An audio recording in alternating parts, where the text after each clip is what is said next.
When you ask an AI a question, have you ever wondered what's really going on inside its digital brain? How does it take your words and turn them into a response that feels so, well, human? Today, we're going to pull back the curtain and show you exactly how AI really understands you. And that, right there, is the big puzzle. I mean, think about it. We communicate with all this nuance, emotion, and context. But computers, they just speak in numbers. So how do you possibly bridge that gap? How can a machine that only sees ones and zeros understand something as rich and complex as a poem? So the first big hurdle, we're going to call it the language barrier. Before an AI can do anything, it has to translate our messy human words into its native tongue, the cold, hard language of math. Let's dig into the totally ingenious way it pulls this off. Think about it. On one side, you've got us, with our language full of feelings and inside jokes and all this implied meaning. And on the other side, you have the computer, living in a world of pure numbers and absolute logic. It's a fundamental disconnect. You can't just feed a sentence into a computer chip and expect it to get the joke. So, how in the world do you solve a problem this big?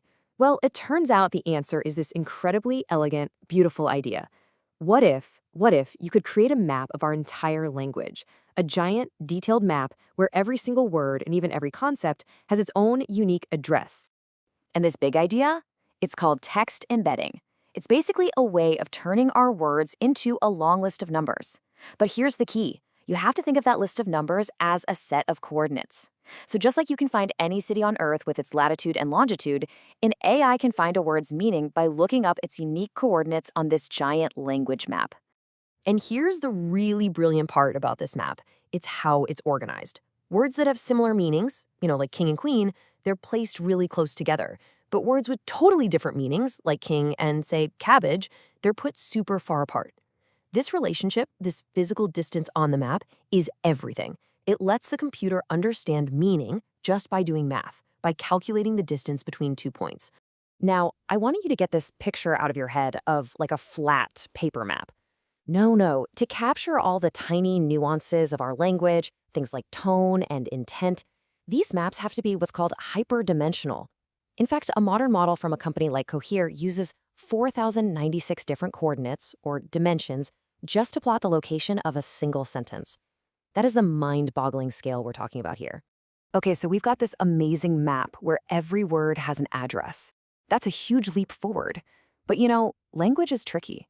What happens when a single word needs to live at multiple addresses at the same time? This brings us to the next great challenge for AI, understanding the incredible power of context. I mean, just think about the word bank. In our map so far, bank would just have one address. But how can that single address possibly represent both a riverbank and a financial bank? They're totally different concepts. For an AI that needs to be super precise, this kind of ambiguity is a total deal breaker. And listen, this isn't some rare, obscure problem. It is everywhere in our language. This issue, which has the fancy name polysemy, was, as one source put it, the Achilles heel of early AI.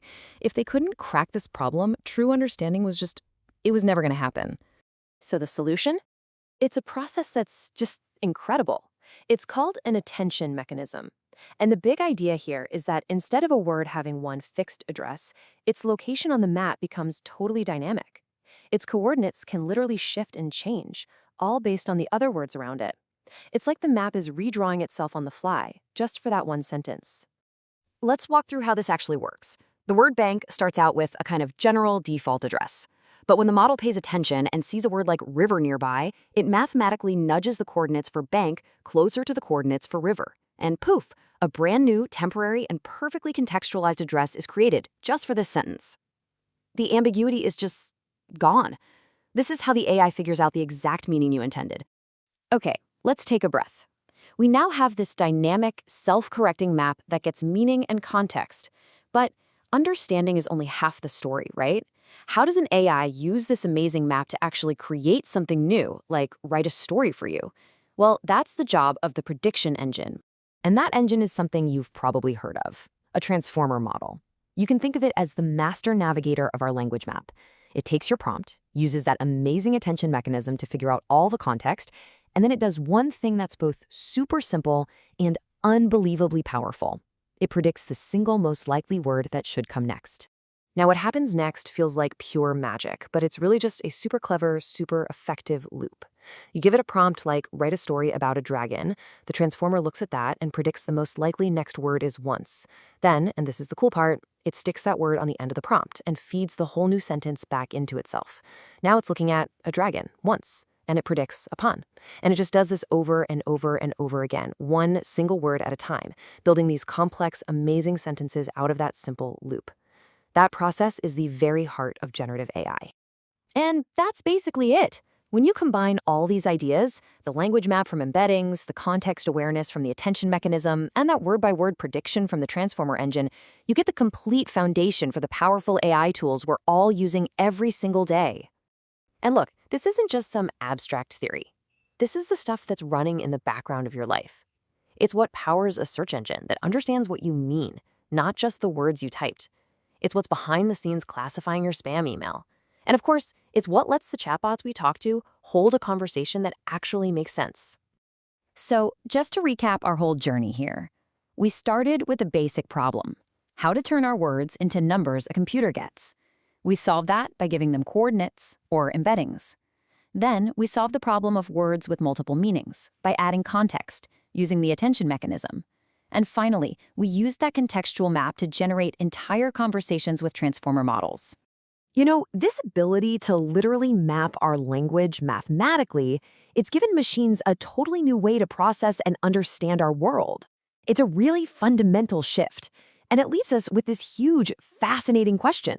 Now that our machines finally have a map to our language, what incredible new worlds are they going to help us discover?